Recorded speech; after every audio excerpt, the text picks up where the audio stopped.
Good morning students.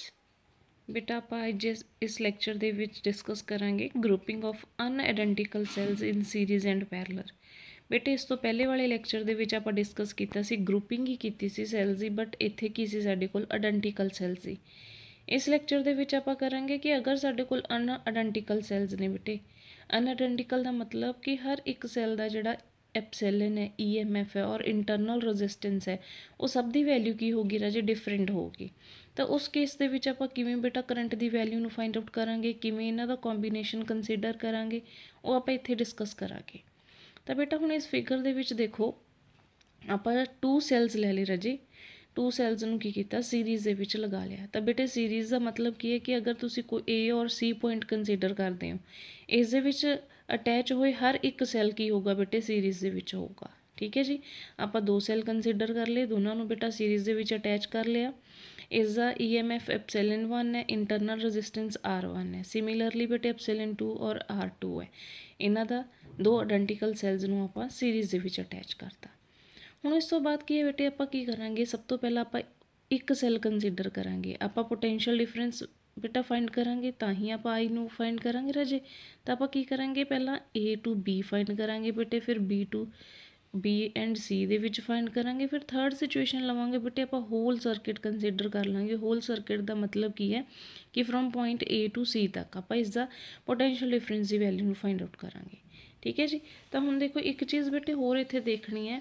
ਦੇਖੋ ਬੇਟਾ ਇੱਥੇ ਕੀ ਹੈ, ਪੋਜ਼ੀਟਿਵ ਔਰ ਨੈਗੇਟਿਵ ਅਟੈਚ ਨੇ। ਕੋਈ ਵੀ ਐਸਾ ਸੈੱਲ ਨਹੀਂ ਜਿਸ ਦਾ ਨੈਗੇਟਿਵ ਅਗਲੇ ਵਾਲੇ ਸੈੱਲ ਦੇ ਨੈਗੇਟਿਵ ਨਾਲ ਅਟੈਚ ਹੈ।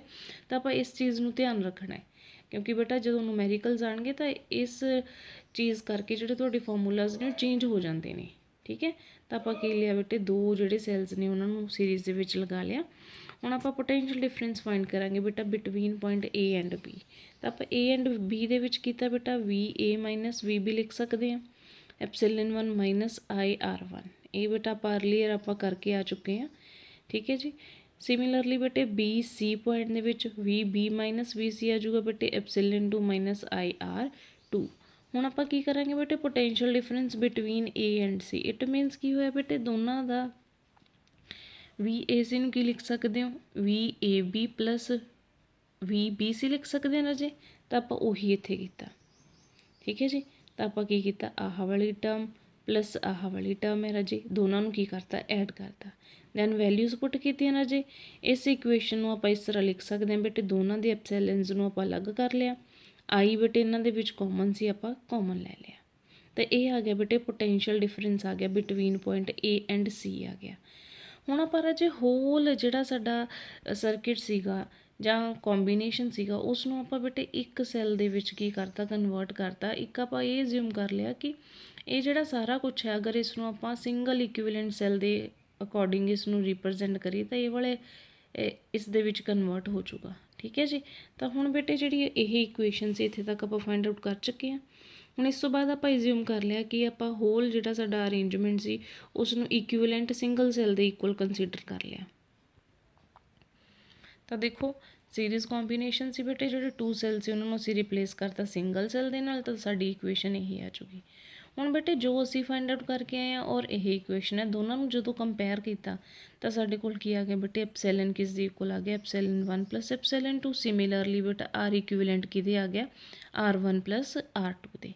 ਅਗਰ ਬੇਟੇ ਸਾਡੇ ਕੋਲ ਨੰਬਰ ਆਫ ਸੈੱਲਸ ਨੇ ਜਿਨ੍ਹਾਂ ਦਾ EMF epsilon 1, epsilon 2 so on epsilon N ਹੈ, similarly internal resistance up to N ਤੱਕ ਹੈ, ਤਾਂ ਆਪਾਂ ਉਸ ਨੂੰ ਕਿਵੇਂ ਲਿਖਾਂਗੇ, ਇਕੁਈਵੈਲੈਂਟ ਬੇਟਾ epsilon 1 epsilon 2 so on epsilon N ਤੱਕ। ਬੇਟਾ ਸਾਰਿਆਂ ਦਾ ਕੀ ਕਰ ਦਾਂਗੇ, ਅਸੀਂ ਐਡ ਕਰ ਦਾਂਗੇ। ਸਿਮਿਲਰਲੀ ਰਾਜੇ ਇੰਟਰਨਲ ਰੈਜ਼ਿਸਟੈਂਸ ਹੈ, ਇਸ ਦੇ ਵਿੱਚ ਆਪਾਂ ਕੀ ਕੀਤਾ ਬੇਟੇ, ਸਾਰੀਆਂ ਇੰਟਰਨਲ ਰੈਜ਼ਿਸਟੈਂਸ ਨੂੰ ਅਸੀਂ ਐਡ ਕਰਤਾ। ਠੀਕ ਹੈ ਜੀ। ਇਹ ਵੀ ਬਹੁਤ ਈਜ਼ੀ ਸੀਗਾ ਬੇਟੇ, ਹੈਗਾ ਪ੍ਰੋਸੈਸ ਸੇਮ ਹੀ ਹੈ, ਬਸ ਥੋੜ੍ਹਾ ਜਿਹਾ ਧਿਆਨ ਰੱਖਣਾ ਹੈ। ਹੁਣ ਨੈਕਸਟ ਹੈ ਬੇਟੇ ਰੂਲਸ ਫॉर ਸੀਰੀਜ਼ ਕੰਬੀਨੇਸ਼ਨ। ਬੇਟੇ ਰੂਲਸ ਕੁਛ ਨਹੀਂ ਹੈਗੇ, ਆ ਜਿਹੜਾ ਆਪਾਂ ਕਰਕੇ ਆਏ ਹਾਂ ਹੁਣ ਇਹ ਵੀ ਰੂਲਸ ਹੀ ਨੇ ਕਿ ਅਗਰ ਤੁਸੀਂ ਦੇਖੋਗੇ ਸੀਰੀਜ਼ ਕੰਬੀਨੇਸ਼ਨ ਦੇ ਵਿੱਚ ਜਿਹੜੀ ਇਕੁਈਵੈਲੈਂਟ EMF ਹੋਊਗੀ ਉਹ ਇੰਡੀਵਿਜੂਅਲ EMF ਦਾ ਸਮ ਹੋਊਗਾ। ਫਸਟ ਰੂਲ ਬਣ ਗਿਆ ਬੇਟੇ। ਸਿਮਿਲਰਲੀ ਸੈਕਿੰਡ ਰੂਲ ਕੀ ਬਣ ਗਿਆ ਕਿ ਜਦੋਂ ਤੁਸੀਂ ਸੀਰੀਜ਼ ਕੰਬੀਨੇਸ਼ਨ ਕਰ ਰਹੇ ਹੋ ਤਾਂ ਜਿਹੜੀ ਇੰਟਰਨਲ ਰੈਜ਼ਿਸਟੈਂਸ ਆ ਉਹ ਕਿਹਦੇ ਇਕੁਅਲ ਹੋਊਗੀ ਬੇਟੇ, ਇੰਡੀਵਿਜੂਅਲ ਇੰਟਰਨਲ ਰੈਜ਼ਿਸਟੈਂਸ ਦੇ ਸਮ ਦੇ ਇਕੁਅਲ ਹੋਊਗੀ। ਤਾਂ ਇਹਦੇ 2 ਰੂਲਸ ਇਹ ਨੇ ਬੇਟੇ।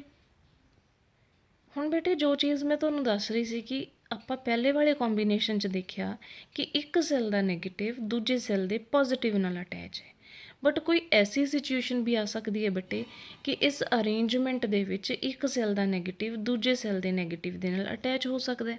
ਤਾਂ ਉਹ ਐਸੀ ਸਿਚੁਏਸ਼ਨ ਦੇ ਵਿੱਚ ਆਪਾਂ ਕਿਸ ਤਰ੍ਹਾਂ ਆਪਣੇ EMF ਨੂੰ ਫਾਈਂਡ ਆਊਟ ਕਰਾਂਗੇ, ਕਿਵੇਂ ਸਾਡਾ ਪੋਟੈਂਸ਼ੀਅਲ ਡਿਫਰੈਂਸ ਦੀ ਵੈਲਿਊ ਆਊਗੀ, ਉਸ ਨੂੰ ਡਿਸਕਸ ਕਰਨਾ ਹੈ।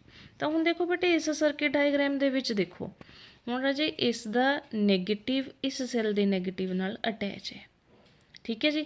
ਹੁਣ ਅਗਰ ਇਸ ਨੂੰ ਆਪਾਂ ਧਿਆਨ ਨਾਲ ਦੇਖੀਏ ਬੇਟੇ A ਤੋਂ ਲੈ ਕੇ B ਪੁਆਇੰਟ ਤੱਕ ਉਹ ਸਾਰਾ ਕੁਝ ਤਾਂ ਸੇਮ ਹੈ, ਪਰ B ਤੋਂ ਲੈ ਕੇ C ਦੇ ਵਿੱਚ ਸਮ ਚੇਂਜਿਸ ਆ ਗਏ। ਹੁਣ ਇਸ ਚੇਂਜਿਸ ਨੂੰ ਆਪਾਂ ਆਪਣੀ ਡੈਰੀਵੇਸ਼ਨ ਦੇ ਵਿੱਚ ਅਕੋਰਡਿੰਗ ਟੂ ਸਾਇੰਸ ਆਪਾਂ ਕਿਵੇਂ ਲੈਣਾ ਹੈ, ਕੀ ਸਾਡੀਆਂ ਡੈਰੀਵੇਸ਼ਨ ਦੇ ਵਿੱਚ ਆਲਟਰੇਸ਼ਨਸ ਆਉਣਗੀਆਂ, ਉਹ ਹੁਣ ਆਪਾਂ ਦੇਖਾਂਗੇ। ਤਾਂ VAB ਤਾਂ ਬੇਟੇ ਐਜ਼ ਇਟ ਇਜ਼ ਸਾਡਾ ਸੇਮ ਸੀਗਾ। ਜਦੋਂ ਅਸੀਂ VBC ਦੀ ਗੱਲ ਕਰਾਂਗੇ ਤਾਂ ਬੇਟੇ ਐਪਸਿਲਨ ਨੈਗੇਟਿਵ ਪਹਿਲਾਂ ਆ ਗਿਆ, ਤਾਂ ਆਪਾਂ ਨੈਗੇਟਿਵ ਆਫ ਐਪਸਿਲਨ 2 ਲਵਾਂਗੇ -IR2 ਐਜ਼ ਇਟ ਇਜ਼। ਤਾਂ ਹੁਣ ਜਿੱਥੇ ਆਪਾਂ ਦੋਨਾਂ ਨੂੰ ਇਹ ਐਡ ਕੀਤਾ ਸੀ ਫਿਰ ਉੱਥੇ ਇਹੀ ਵੈਲਿਊਜ਼ ਸਬਸਟੀਟਿਊਟ ਕਰਾਂਗੇ ਰਾਜੇ, ਠੀਕ ਹੈ ਜੀ। ਤਾਂ ਉਸ ਦੇ ਅਕੋਰਡਿੰਗ ਕੀ ਹੋਊਗਾ ਰਾਜੇ, ਜੋ ਤੁਹਾਡਾ ਐਪਸਿਲਨ ਇਕੁਇਵਲੈਂਟ ਸੀਗਾ, ਇਕੁਇਵਲੈਂਟ EMF ਸੀ, ਉਸ ਦੇ ਵਿੱਚ ਕੀ ਆ ਜਾਊਗਾ ਰਾਜੇ, ਐਪਸਿਲਨ 1 ਮਾਈਨਸ ਐਪਸਿਲਨ 2। ਦੇਖੋ ਆਪਾਂ ਰਾਜੇ ਐਡ ਤਾਂ ਉਵੇਂ ਹੀ ਕਰਨਾ ਹੈ, ਦੋਨਾਂ ਨੂੰ ਐਡ ਕੀਤਾ, ਦੋਨੋਂ ਟਰਮਸ ਨੂੰ ਇੱਥੇ ਐਡ ਕੀਤਾ, ਠੀਕ ਹੈ। ਹੁਣ ਇੱਥੇ ਫ਼ਰਕ ਪੈ ਗਿਆ ਸਾਡਾ, ਐਪਸਿਲਨ 1 ਪਲੱਸ ਐਪਸਿਲਨ 2 ਦੀ ਜਗ੍ਹਾ 'ਤੇ ਸਾਡੇ ਕੋਲ ਕੀ ਆ ਗਿਆ ਰਾਜੇ, ਐਪਸਿਲਨ 1 ਮਾਈਨਸ ਐਪਸਿਲਨ 2। ਤਾਂ ਇਕੁਇਵਲੈਂਟ EMF ਦਾ ਜੋ ਵੈਲਿਊ ਹੈ ਇਹ ਆ ਜੂਗੀ। ਇੰਟਰਨਲ ਰੈਜ਼ਿਸਟੈਂਸ ਹੈ ਬੇਟਾ ਉਹ ਸੇਮ ਹੀ ਰਹੂਗਾ, R equivalent equals to R1 plus R2। ਤਾਂ ਇਹ ਸੀਗਾ ਬੇਟੇ ਸੀਰੀਜ਼ ਕੰਬੀਨੇਸ਼ਨ। ਹੁਣ ਆਪਾਂ ਨੈਕਸਟ ਡਿਸਕਸ ਕਰਾਂਗੇ ਬੇਟੇ ਪੈਰਲਰ ਕੰਬੀਨੇਸ਼ਨ। ਹੁਣ ਪੈਰਲਰ ਦੇ ਵਿੱਚ ਸੈੱਲਸ ਨੂੰ ਕਿਵੇਂ ਕਨੈਕਟ ਕਰਦੇ ਹਾਂ ਬੇਟੇ, ਹੁਣ ਦੇਖੋ A ਤੇ ਆਪਾਂ C ਪੁਆਇੰਟ ਕੰਸੀਡਰ ਕਰ ਰਹੇ ਹਾਂ। ਕਹਿੰਦਾ ਕਿ ਅਗਰ ਤਾਂ ਪੋਜ਼ਿਟਿਵ ਟਰਮੀਨਲ ਹਰ ਇੱਕ ਸੈੱਲ ਦਾ ਕਨੈਕਟਡ ਟੂ 1 ਪੁਆਇੰਟ, ਜਿੰਨੇ ਵੀ ਸੈੱਲਸ ਬੇਟੇ ਆਪਾਂ ਯੂਜ਼ ਕਰਾਂਗੇ ਉਹਨਾਂ ਦਾ ਪੋਜ਼ਿਟਿਵ ਟਰਮੀਨਲ ਇੱਕ ਪੁਆਇੰਟ ਦੇ ਉੱਤੇ ਆ ਕੇ ਅਟੈਚ ਹੁੰਦਾ ਹੈ, ਔਰ ਨੈਗੇਟਿਵ ਟਰਮੀਨਲ ਬੇਟੇ ਉਸੀ ਪੁਆਇੰਟ ਦੇ, ਉਸੇ ਮਤਲਬ ਸੈੱਲ ਦੇ ਜਾਂ ਸਰਕਿਟ ਦੇ ਦੂਜੇ ਪੁਆਇੰਟ ਦੇ ਉੱਤੇ ਅਟੈਚ ਹੋਊਗਾ। ਤਾਂ ਉਸ ਨੂੰ ਆਪਾਂ ਕੀ ਬੋਲਦੇ ਹਾਂ ਬੇਟੇ, ਪੈਰਲਰ ਕੰਬੀਨੇਸ਼ਨ ਦੇ ਵਿੱਚ ਬੋਲਦੇ ਹਾਂ ਕਿ ਸੈੱਲਸ ਸਾਡੇ ਪੈਰਲਰ ਕੰਬੀਨੇਸ਼ਨ ਦੇ ਵਿੱਚ ਅਟੈਚ ਨੇ। ਹੁਣ ਬੇਟਾ ਇਸ ਫਿਗਰ ਨੂੰ ਦੇਖੋ, ਹਰ ਇੱਕ ਸੈੱਲ ਦਾ ਪੋਜ਼ਿਟਿਵ, ਇਸ ਦਾ ਪੋਜ਼ਿਟਿਵ, ਇਸ ਦਾ ਪੋਜ਼ਿਟਿਵ ਇੱਕ ਪੁਆਇੰਟ 'ਤੇ ਅਟੈਚ ਹੈ ਬੇਟੇ। ਸਿਮਿਲਰਲੀ ਦੋਨੋਂ ਸੈੱਲਸ ਦਾ ਨੈਗੇਟਿਵ ਇੱਕ ਪੁਆਇੰਟ 'ਤੇ ਅਟੈਚ ਹੈ। ਤਾਂ ਇਟ ਮੀਨਸ ਇਹ ਹੋਲ ਸਰਕਿਟ ਕੀ ਹੈ ਸਾਡਾ, ਪੈਰਲਰ ਦੇ ਵਿੱਚ ਅਟੈਚ ਹੈ, ਮਤਲਬ ਕਿ ਜੋ ਅਸੀਂ ਸੈੱਲਸ ਨੂੰ ਅਟੈਚ ਕੀਤਾ ਸੀ ਉਹ ਪੈਰਲਰ ਦੇ ਵਿੱਚ ਅਟੈਚ ਨੇ। ਤਾਂ ਆਪਾਂ ਬੇਟਾ ਅਗੇਨ ਉਹਨਾਂ ਦਾ epsilon 1 R1 epsilon 2 R2 suppose ਕਰ ਲਿਆ। ਹੁਣ ਬੇਟੇ ਜੋ ਆਪਾਂ ਇੱਕ ਬੇਸਿਕ ਚੀਜ਼ ਕਰਕੇ ਆਏ ਸੀ ਕਿ ਰਜਿਸਟਰ ਇਨ ਸੀਰੀਜ਼ ਪੈਰਲਰ ਵਾਲੀ, ਤਾਂ ਪੈਰਲਰ ਦੇ ਵਿੱਚ ਜਦੋਂ ਰਜਿਸਟਰਸ ਨੂੰ ਬੇਟੇ ਤੁਸੀਂ ਐਡ ਕਰਦੇ ਕੰਬਾਈਨ ਕਰਦੇ ਸੀ, ਤਾਂ ਜਿਹੜਾ ਕਰੰਟ ਸੀ ਉਹ ਡਿਵਾਈਡ ਹੁੰਦਾ ਸੀ। ਲਾਈਕ ਇੱਥੋਂ ਦੇਖੋ, ਅਗਰ I ਕਰੰਟ ਫਲੋ ਹੋਇਆ ਬੇਟੇ, ਤਾਂ ਇੱਥੇ ਆ ਕੇ ਉਹ ਦੋ ਸਾਈਡਸ 'ਤੇ ਡਿਵਾਈਡ ਹੋ ਗਿਆ, ਇੱਧਰ I1 ਚਲਾ ਗਿਆ ਰਾਜੇ, ਇੱਧਰ I2 ਚਲਾ ਗਿਆ। ਤਾਂ I2 ਅੱਗੇ ਗਿਆ ਰਾਜੇ, I1 ਇੱਥੇ ਆ ਗਿਆ, ਫਿਰ ਇੱਕ ਪੁਆਇੰਟ ਦੇ ਉੱਤੇ ਆ ਕੇ ਅਟੈਚ ਹੋ ਗਏ, ਅਗੇਨ ਸਾਡੇ ਕੋਲ I ਆ ਗਿਆ। ਤਾਂ I ਕੀ ਸੀ ਬੇਟੇ, ਡਿਵਾਈਡ ਹੋਇਆ ਸੀ, ਤਾਂ I1 plus I2 equals to I ਆ ਗਿਆ। ਹੁਣ ਆਪਾਂ ਕੀ ਕਰਾਂਗੇ ਰਾਜੇ, ਦੋਨਾਂ ਦੇ ਕੋਰਸਪੋਂਡਿੰਗ VB1 VB2 ਆਪਾਂ ਦੋ ਪੋਟੈਂਸ਼ੀਅਲ ਡਿਫਰੈਂਸ ਦੀਆਂ ਵੈਲਿਊਜ਼ ਨੂੰ ਫਾਈਂਡ ਆਊਟ ਕਰਾਂਗੇ। ਬਟ ਹੁਣ ਸਾਨੂੰ ਇਹ ਵੀ ਪਤਾ ਰਾਜੇ ਕਿ ਜਿਹੜਾ ਪੋਟੈਂਸ਼ੀਅਲ ਡਿਫਰੈਂਸ ਹੈ ਉਹ ਪੈਰਲਰ ਦੇ ਵਿੱਚ ਕੀ ਹੁੰਦਾ ਰਾਜੇ, ਸੇਮ ਹੁੰਦਾ। ਇਹਦਾ ਮਤਲਬ ਕਿ ਫਸਟ ਸੈੱਲ ਦਾ ਪੋਟੈਂਸ਼ੀਅਲ ਸੈਕਿੰਡ ਦੇ ਇਕੁਅਲ ਹੋਊਗਾ। ਤਾਂ ਆਪਾਂ V ਇਕੁਅਲਸ ਟੂ ਕੀ ਹੈ ਬੇਟੇ, VB minus VB2 epsilon 1 minus I, ਉਹ ਸੇਮ ਹੀ ਹੈ ਬੇਟਾ। ਤਾਂ I1 ਦੀ ਵੈਲਿਊ ਆ ਗਈ। ਹੁਣ ਆਪਾਂ ਸੈਕਿੰਡ ਸੈੱਲ ਦੇ ਲਈ ਕੀਤਾ ਬੇਟੇ, ਸੈਕਿੰਡ ਸੈੱਲ ਦੇ ਲਈ ਆਪਣੇ ਕੋਲ 2 ਦੇ ਵਿੱਚ ਟਰਮਸ ਆ ਗਈਆਂ ਸਾਰੀਆਂ, ਤਾਂ I2 ਦੀ ਵੈਲਿਊ ਆ ਗਈ। ਤਾਂ I1 ਆ ਗਿਆ ਬੇਟੇ, I2 ਆ ਗਿਆ। ਹੁਣ ਆਪਣੀ ਇਕੁਏਸ਼ਨ ਕਿਹੜੀ ਸੀਗੀ ਰਾਜੇ, ਇਹ ਵਾਲੀ ਇਕੁਏਸ਼ਨ ਸੀ, ਇਸ ਦੇ ਵਿੱਚ ਇਸ ਨੂੰ ਆਪਾਂ ਪੁੱਟ ਕਰ ਦਾਂਗੇ। ਤਾਂ ਹੁਣ ਆਪਾਂ ਕੀ ਕੀਤਾ ਬੇਟੇ, ਉਹੀ I1 ਔਰ I2 ਨੂੰ ਸਬਸਟੀਟਿਊਟ ਕਰਤਾ। ਹੁਣ ਇਸ ਇਕੁਏਸ਼ਨ ਤੋਂ ਬਾਅਦ ਬੇਟੇ ਆਪਾਂ ਕਰਨਾ ਕੀ ਹੈ, ਪੋਟੈਂਸ਼ੀਅਲ ਡਿਫਰੈਂਸ V ਦੀ ਵੈਲਿਊ ਨੂੰ ਫਾਈਂਡ ਆਊਟ ਕਰਨਾ ਹੈ। V ਦੀ ਵੈਲਿਊ ਨੂੰ ਬੇਟੇ ਇਸ ਤਰ੍ਹਾਂ ਫਾਈਂਡ ਆਊਟ ਕਰਨਾ ਹੈ ਕਿ ਉਸ ਦੇ ਵੀ ਇਕੁਅਲਸ ਟੂ ਆਪਣੇ ਕੋਲ, ਚਲੋ ਅੱਗੇ ਦੱਸਦੀ ਹਾਂ ਮੈਂ ਤੁਹਾਨੂੰ। ਹੁਣ ਆਪਾਂ ਇਸ ਨੂੰ ਬੇਟੇ ਥੋੜ੍ਹਾ ਸਿੰਪਲੀਫਾਈ ਕਰਦੇ ਹਾਂ। ਬੇਟੇ ਐਪਸਿਲਨ ਵਾਲੀਆਂ ਟਰਮਸ ਨੂੰ ਅਲੱਗ ਕਰ ਲਿਆ, ਠੀਕ ਹੈ। V ਬੇਟਾ ਕਾਮਨ ਸੀਗਾ, ਕਾਮਨ ਲੈ ਕੇ ਆਪਣੇ ਕੋਲ ਇਹ ਟਰਮ ਇੱਕ ਹੋਰ ਆ ਗਈ, ਠੀਕ ਹੈ ਜੀ। ਹੁਣ ਇੱਥੇ ਬੇਟਾ ਐਲਸੀਐਮ ਲੈ ਲਿਆ, R1 ਇੰਟੂ R2, ਉੱਪਰ ਕੀ ਆ ਗਿਆ ਬੇਟੇ, epsilon 1 as it is, R1 ਹੈਗਾ ਸੀਗਾ, R2 ਆ ਗਿਆ। ਸਿਮਿਲਰਲੀ ਬੇਟੇ ਐਪਸਿਲਨ 2 R2 ਇੱਧਰ ਲਿਆ ਬੇਟੇ, ਇਹ ਆ ਗਿਆ। ਹੁਣ ਬੇਟੇ ਤੁਸੀਂ ਆਪਾਂ ਨੂੰ ਚਾਹੀਦਾ ਕੀ ਹੈ, V ਹੈ। ਤਾਂ ਆਪਾਂ ਸਾਰੀਆਂ ਚੀਜ਼ਾਂ ਜਿਹੜੀਆਂ ਨੇ ਉੱਧਰ ਸ਼ਫਲ ਕਰ ਦਾਂਗੇ, ਉੱਧਰ ਟਰਾਂਸਫਰ ਕਰ ਦਾਂਗੇ, ਤਾਂ ਆਪਣੇ ਕੋਲ ਇਹ ਇਕੁਏਸ਼ਨ ਆ ਜਾਊਗੀ। ਠੀਕ ਹੈ ਜੀ। ਤਾਂ ਹੁਣ ਇਸ ਇਕੁਏਸ਼ਨ ਨੂੰ ਬੇਟੇ, ਇਸ ਇਕੁਏਸ਼ਨ ਤੱਕ ਆਪਾਂ ਕਰ ਲਿਆ V। ਹੁਣ ਇਸ ਤੋਂ ਬਾਅਦ ਕਹਾਂਗੇ ਕਿ ਜੇ ਹੋਲ ਸੈਲਸ ਨੇ ਬੇਟੇ ਉਸ ਨੂੰ ਰਿਪਲੇਸ ਕਰ ਦਈਏ ਸਿੰਗਲ ਸੈੱਲ ਦੇ ਨਾਲ, ਤਾਂ ਸਾਡੀ ਇਕੁਏਸ਼ਨ ਇਹ ਬਣ ਜਾਊਗੀ। ਹੁਣ ਦੋਨਾਂ ਇਕੁਏਸ਼ਨਸ ਨੂੰ ਕੰਪੇਅਰ ਕਰੋ। ਐਪਸਿਲਨ ਕੀ ਬਣ ਗਿਆ ਬੇਟੇ, ਆਹ ਸਾਰਾ ਬਣ ਗਿਆ। ਆਈ ਕੀ ਬਣ ਗਿਆ, ਐਜ਼ ਇਟ ਇਜ਼ ਸੀਗਾ। ਆਰ ਇਕੁਇਵਲੈਂਟ ਕੀ ਬਣ ਗਿਆ ਰਾਜੇ, ਇਹ ਬਣ ਗਿਆ। ਤਾਂ ਜਦੋਂ ਅਸੀਂ ਕੰਪੇਅਰ ਕੀਤਾ ਤਾਂ ਬੇਟੇ ਸਾਡੇ ਕੋਲ ਆ ਦੋ ਵੈਲਿਊਜ਼ ਆ ਗਈਆਂ। ਇਸ ਨੂੰ ਬੇਟੇ ਅੱਗੇ ਇਸ ਨੂੰ ਥੋੜ੍ਹਾ ਜਿਹਾ ਹੋਰ ਸਿੰਪਲੀਫਾਈ ਕਰਦੇ ਹਾਂ ਆਪਾਂ। ਉਸ ਨੂੰ ਕਿਵੇਂ ਸਿੰਪਲੀਫਾਈ ਕੀਤਾ ਕਿ ਅਗਰ ਹੋਲ ਇਕੁਏਸ਼ਨ ਨੂੰ ਬੇਟੇ R1 R2 ਦੇ ਨਾਲ ਡਿਵਾਈਡ ਕਰ ਦੂੰਗੇ ਤਾਂ ਤੁਹਾਡੇ ਕੋਲ ਇਹ ਇਕੁਏਸ਼ਨ ਆ ਜਾਊਗੀ। ਠੀਕ ਹੈ ਜੀ। ਸਿਮਿਲਰਲੀ ਹੁਣ ਆਪਾਂ ਗੱਲ ਕਰਦੇ ਹਾਂ ਇੰਟਰਨਲ। ਇਸ ਦੇ ਵਿੱਚ ਵੀ ਆਪਾਂ ਕੀ ਕੀਤਾ, ਆਰ ਇਕੁਇਵਲੈਂਟ ਸੀ ਬੇਟੇ, ਰੈਸੀਪ੍ਰੋਕਲ ਲੈ ਲਿਆ। ਰੈਸੀਪ੍ਰੋਕਲ ਕੀਤਾ ਤਾਂ ਇਹ ਵਾਲੀ ਨੀਚੇ ਵਾਲੀ ਟਰਮ ਉੱਪਰ ਚਲੀ ਗਈ। ਹੁਣ ਇੱਥੇ ਆ ਗਏ ਬੇਟੇ, ਹੁਣ ਅਲੱਗ-ਅਲੱਗ ਕਰ ਦਿਓ ਇਹਨਾਂ ਨੂੰ। ਇਹਦੇ ਨੀਚੇ ਆ ਜਾਊਗਾ R1 R2, ਸਿਮਿਲਰਲੀ ਇਸ ਦੇ ਨੀਚੇ ਆ ਜਾਊਗਾ। ਤਾਂ ਆਪਣੇ ਕੋਲ ਆਹ ਆ ਗਿਆ ਬੇਟੇ, ਆਰ ਇਕੁਇਵਲੈਂਟ ਕੀ ਆ ਗਿਆ, 1/R1 + 1/R2। ਹੁਣ ਡਿਵਾਈਡ ਕਰ ਦਿਓ ਬੇਟੇ 4 ਨੂੰ 5 ਦੇ ਨਾਲ। ਠੀਕ ਹੈ। ਤਾਂ ਬੇਟੇ ਜਦੋਂ ਅਸੀਂ ਡਿਵਾਈਡ ਕੀਤਾ ਸਾਡੇ ਕੋਲ ਇਹ ਇਕੁਏਸ਼ਨ ਆ ਗਈ। ਇਸ ਨੂੰ ਵੀ ਬੇਟੇ ਇਹ ਟਰਮ ਇਹਦੇ ਅਲੱਗ-ਅਲੱਗ ਕਰਕੇ ਆਪਣੇ ਕੋਲ ਆਹ ਆ ਗਿਆ। ਠੀਕ ਹੈ ਜੀ। ਉਸ ਤੋਂ ਬਾਅਦ ਬੇਟੇ ਆਪਾਂ ਸਪੋਜ਼ ਕਰ ਲਿਆ ਕਿ N ਸੈਲਸ ਨੇ ਜਿਨ੍ਹਾਂ ਦਾ EMF ਇਹ ਹੈ, ਇੰਟਰਨਲ ਰੈਜ਼ਿਸਟੈਂਸ ਇਹ ਹੈ। ਤਾਂ ਇੰਟਰਨਲ ਰੈਜ਼ਿਸਟੈਂਸ ਦੀ ਵੈਲਿਊ ਬੇਟਾ ਇਹ ਆ ਜੂਗੀ। ਇਹਦੇ ਅਕੋਰਡਿੰਗ ਇਹੀ ਫਾਰਮੂਲਾ ਬੇਟੇ ਅੱਗੇ ਤੱਕ ਜਨਰਲਾਈਜ਼ ਹੋ ਜਾਊਗਾ, ਅੱਗੇ ਤੱਕ ਚਲਾ ਜਾਊਗਾ εpsilon(n)/Rn ਦੇ ਨਾਲ। ਠੀਕ ਹੈ ਜੀ। ਤਾਂ ਆਪਣੇ ਕੋਲ ਬੇਟਾ ਕੀ ਆ ਗਿਆ, ਆਰ ਇਕੁਇਵਲੈਂਟ ਵੀ ਆ ਗਿਆ, ਦੋਨਾਂ ਦੀ ਰੇਸ਼ੀਓ ਵੀ ਆ ਗਈ। ਹੁਣ ਅੱਗੇ ਕੀ ਨੋਟ ਕਰਨ ਦੀ ਕੀ ਚੀਜ਼ ਹੈ, ਕਹਿੰਦਾ ਕਿ if two cells connected in parallel are of same EMF and same internal resistance, ਤਾਂ ਕੀ ਹੋਗਾ, ਓਬਵੀਅਸ ਹੈ ਬੇਟੇ ਜੋ ਅਸੀਂ ਆਹ ਫਾਰਮੂਲਾ ਕੀਤਾ ਸੀ, ਐਪਸਿਲਨ ਸੇਮ ਹੋ ਜਾਣਗੇ, ਆਰ ਸੇਮ ਹੋ ਜਾਣਗੇ, ਤਾਂ ਇਕੁਅਲਸ ਟੂ ਕੀ ਆ ਜਾਊਗਾ ਐਪਸਿਲਨ ਦੇ। ਤਾਂ ਹੁਣ ਦੇਖੋ ਅਸੀਂ ਇੱਥੇ ਸ਼ੋ ਨਹੀਂ ਕਰਦਾ ਬੇਟੇ ਕਿ ਪੈਰਲਰ ਕੰਬੀਨੇਸ਼ਨ ਦੇ ਵਿੱਚ ਪੋਟੈਂਸ਼ੀਅਲ ਡਿਫਰੈਂਸ ਦੀ ਵੈਲਿਊ ਕੀ ਹੁੰਦੀ ਹੈ, EMF ਦੀ ਵੈਲਿਊ ਕੀ ਹੁੰਦੀ ਹੈ, ਸੇਮ ਹੁੰਦੀ ਹੈ ਹਰ ਇੱਕ ਦੇ ਵਾਸਤੇ।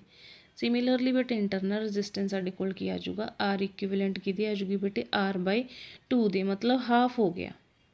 ਆਰ ਦਾ ਕੀ ਹੋ ਗਿਆ ਰਾਜੇ, ਹਾਫ ਹੋ ਗਿਆ। ਹੁਣ ਅੱਗੇ ਹੈ ਬੇਟੇ ਰੂਲਸ।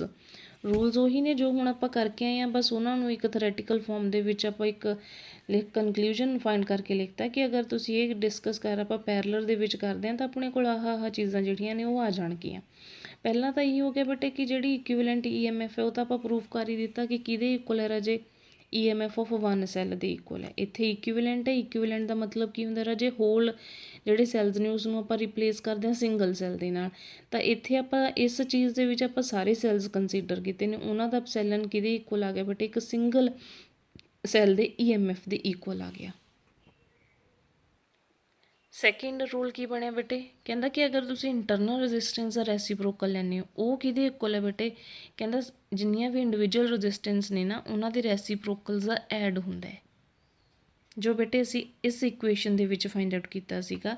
ਰੈਸੀਪ੍ਰੋਕਲ ਸੀ ਬੇਟੇ ਕਿਸ ਦੇ equal C, reciprocal of individual internal resistance ਦੇ ਸਮ ਦੇ ਇਕੁਅਲ ਸੀਗਾ। ਤਾਂ ਸੈਕਿੰਡ ਲੋ ਸਾਡਾ ਇਹ ਹੋ ਗਿਆ, ਸੌਰੀ ਰੂਲ ਹੋ ਗਿਆ।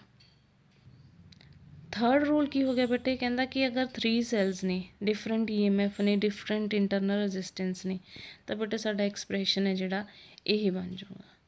ਠੀਕ ਹੈ। ਰੈਸੀਪ੍ਰੋਕਲ ਲਿਆ ਸੀ, ਉੱਪਰ ਆ ਕੇ -1 ਹੋ ਗਿਆ। ਆਪਾਂ ਪਿੱਛੇ ਇੱਕ ਫਾਰਮੂਲਾ ਫਾਈਂਡ ਆਊਟ ਕੀਤਾ ਸੀ, ਮੈਂ ਤੁਹਾਨੂੰ ਦਿਖਾਉਂਦੀ ਹਾਂ। ਉਹ ਇਕੁਏਸ਼ਨ ਨੰਬਰ ਬੇਟੇ 4 ਕੀਤੀ ਸੀ। ਤਾਂ ਬਸ ਇਹੀ ਵਾਲੀ ਫਾਰਮੂਲਾ ਨੂੰ ਅੱਗੇ ਜਨਰਲਾਈਜ਼ ਕਰ ਦੇਣਾ ਬੇਟੇ, ਜਿੰਨੀਆਂ ਟਰਮਸ ਨੇ ਉਹਨਾਂ ਸਾਡੇ ਕੋਲ ਉਨੀਆਂ ਟਰਮਸ ਅਸੀਂ ਇੱਥੇ ਹੋਰ ਐਡ ਕਰ ਦਾਂਗੇ। ਤਾਂ ਐਪਸਿਲਨ ਵੀ ਆ ਜਾਊਗਾ ਔਰ ਆਰ ਵੀ ਆ ਜਾਊਗਾ। ਸੋ ਇਹ ਸੀਗਾ ਬੇਟੇ ਥਰਡ ਰੂਲ ਜਦੋਂ ਆਪਾਂ ਸੈਲਸ ਨੂੰ ਪੈਰਲਰ ਕੰਬੀਨੇਸ਼ਨ ਦੇ ਵਿੱਚ ਅਟੈਚ ਕੀਤਾ। ਤਾਂ ਬੇਟੇ ਅੱਜ ਦੇ ਲਈ ਇੰਨਾ ਹੀ। ਅਗਰ ਤੁਹਾਨੂੰ ਇਸ ਵੀਡੀਓ ਦੇ ਵਿੱਚ ਕੋਈ ਯੂਜ਼ਫੁਲ ਲੱਗਦੀ ਹੋਵੇ ਤਾਂ please like, share, comment and subscribe ਕਰਿਓ।